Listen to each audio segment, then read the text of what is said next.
agree talaga ako dito sa sinabi ni Sir Jokno. Hindi po confidential ang katotohanan, which is very true.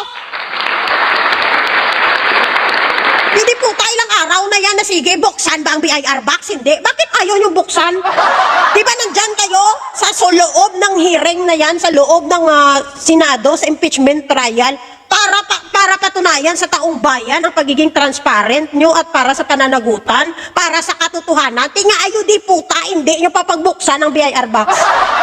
Kung isa yan sa magiging susi para matapos na ang pag-iisip at pagtanga sa mga Pilipino, diri nga nagahulat kung kailan nyo buksan ang BIR box. Katotohanan yung nilalaban nyo dyan. Hindi patunayan nyo na katotohanan talaga yun di puta, buksin nyo ang box. Para saan pa na nga box yun di puta? Transparency, sigaw nyo. Accountability, sigaw nyo. Tapos patagalan nyo pa, dami pang hanash. Hindi pagbuksan kay privacy. Yuck! Ano ba si Sarah? Ordinaryong mamamayan? Yun di puta. Hindi yan ordinaryong mamamayan.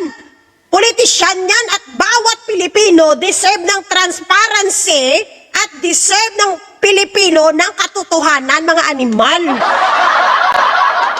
Diba? Data privacy animal. So lahat kayo nga mga politiko, magnakaw kayo ng magnakaw kay may data privacy kayo. Sino niloloko nyo ngayon? Sige mga Pilipino, makinig kayo. Sinong niloloko dito? Yung mga politiko? Hindi. Tayo ang niloloko sa mga animal na.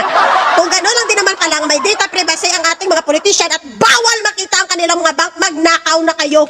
Magnakaw kayo, ubusin nyo yung pera ng at kaba ng bayan kasi hindi kayo mahuhuli. Kaya may privacy ka mga animal ka mo. Ubusin nyo yung pera ng Pilipinas. Ha? Sa mga politisyan namin dyan, na mga magagaling dahil sa data privacy nyo, mga animal ka mo, nakawin nyo na lahat ng pera ng Pilipinas kaya hindi kayo mahuhuli. Transparency, sigaw ng mga DDS. Transparency, sigaw ng mga dinuguan. Transparency, sinisigaw nyo kahit kayo na defense team. Transparency and accountability. Tapos hindi nyo buksan ang BIR box. Anhon nyo na i-display? Kung nandyan na yan, bakit ayaw nyo pang buksan? Bakit nyo pa pinapatagal? Marami pa kayong kuda, madami pang hanash, kailangan pang labanan, yodi puta. Diba? Kahit lahat ng DDS nagsasabi, malinis si Sara, walang ninakaw si Sara, malinis ang Duterte. Patunayan nyo eh.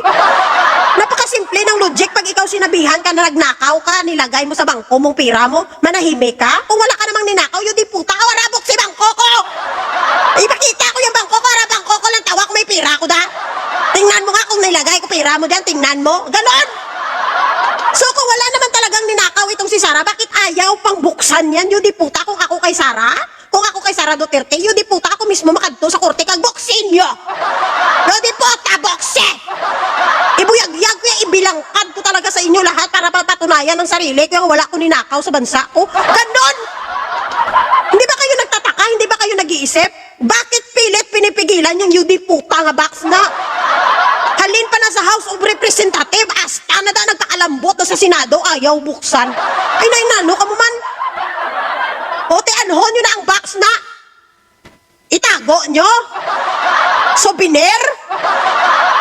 Kung yan ang magiging susi ng katotohanan, bakit ayaw nyong ipakita sa taong bayan? Sa ating mga senator judges dyan, ano ba kayo? Yudi puta, may mga senator judges ba dyan na pinipigilan? Mga yudi puta ka mo.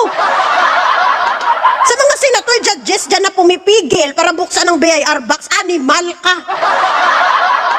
Transparency, transparent ka mo dapat sa taong bayan, mga animal. Ganun kasimple. Kung yan ang kung nandyan yung katotohanan para mapatunayan lahat na malinis ang ating Vice President, bakit ayaw niyong ipabuksan? May magagawa bang defense team niya kung mismo ang mga senator judge magsabi dyan na buksin niyo! Para matapos na ang yun di puta nga pagdududa sa atin ng taong bayan, para matapos na ang pag-iisip ng taong bayan, para matapos na ang pagtanga-tanga, ang pagmusi-musi sa taong bayan kung kailan natin bubuksan, buksin nyo! Hindi kayo di puta, senator judge ka, ikaw pa magpipigil dyan na ano? Ikaw pa magpipigil na hindi buksan ang BIR box? Yot mo, wala ka pulos. Wala kang kwentang senator judge kung ganyan ka. Katotohanan, habol nyo. Hayaan nyo na makita ng mga taong bayan ang katotohanan. Kasi kahit mga DDS gusto rin ng katotohanan. Kahit DDS sila, may mga DDS na nagsisigaw din na, sige, katotohanan tayo, sa katotohanan tayo. Yung di puta, nagkalabugto na gani ugat nila kakasigaw ng katotohanan. Kakasigaw ng transparency, accountability. Nagkalabugto na mga ugat nila, muntik pa nga matsyok yung isa. Dahil sa transparency and accountability. O tapos ngayon, nandyan na yung box, yung di puta, patagalan nyo pa.